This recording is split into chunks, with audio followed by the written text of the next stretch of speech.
பிறந்த அவர் பாடகனாய் ஜெயித்த அவர் உலகத்தின் ராஜா அவர் போட்டு தேவன் அவர்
அவன் கெட்டு போகாமல் நித்திய ஜீவனை அடையும்படிக்கு அவரை தந்தருளி இவ்வளவாய் உலகத்தில் அன்பு கொண்டார். ஆமென். பரலோகத்தின் பிதாவே, நீர் எங்களுக்காக உம்முடைய குமாரனையே மனிதனாக அனுப்பினீர் ஆண்டவரே. எங்களுடைய பாவங்களை போற்றி எங்களை ஆண்டவரே அக்கிரமத்திலிருந்தும் பாவத்திலிருந்தும் சாபத்திலிருந்தும் எங்களை ரட்சிக்கும்படியாக வந்தவரே, நன்றியோடு ஸ்தோத்திரிக்கிறோம் ஆண்டவரே.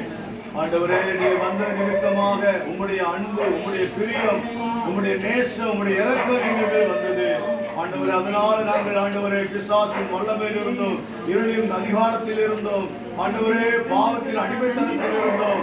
அந்த வாரத்திலிருந்து எங்களை விடுவித்த தேவனே உமக்கு நன்றி சொல்கிறோம்.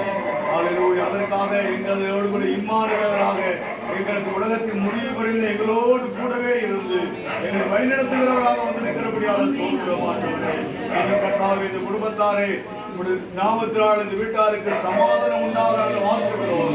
உங்களுடைய பிரியம் இந்த குடும்பத்தின் வழி இருக்க நாங்கள் வாழ்த்துகிறோம் ஆண்டவரே. இந்த குடும்பத்தார் மூலமா எப்பொழுதும் உங்களுக்கு மகிமை உண்டாக வாழ்த்துகிறோம். அந்த வீட்டில் நம்முடைய மகிமை தங்கி இருக்கட்டும், நம்முடைய ஆரோக்கியம் நிரம்பி இருக்கட்டும், நம்முடைய ஐஸ்வர்யம் நிரம்பி இருக்கட்டும், நம்முடைய சமாதானம் நிரம்பி இருக்கட்டும் ஆண்டவரே. இயேசுவே, வருகிற புதிய ஆண்டில ஒரு புதிய அற்புதத்தை செய்கிறாங்க. இந்த ஆண்டு அற்புதம் செய்கிற தேவன் இன்னும் புதிய ஆண்டில் இன்னும் புதிய அற்புதங்களை செய்து மேம்படைய செய்யும். மகிமைப்படுத்தும். ஆண்டவர் முகங்களை ஆண்டவர் பிரகாசிக்க பண்ணும். சடைகளை உயர்த்தும் ஆண்டவரே. குறைவில்லாமல் நடத்துகிறார். தேவன் கிருபையை மூடிக்கொள்ளட்டும். இயேசுவின் நாமத்தில் ஜெபித்திருக்கிறோம் ஜீவனுள்ள நல்ல பிதாவே. ஆமென்.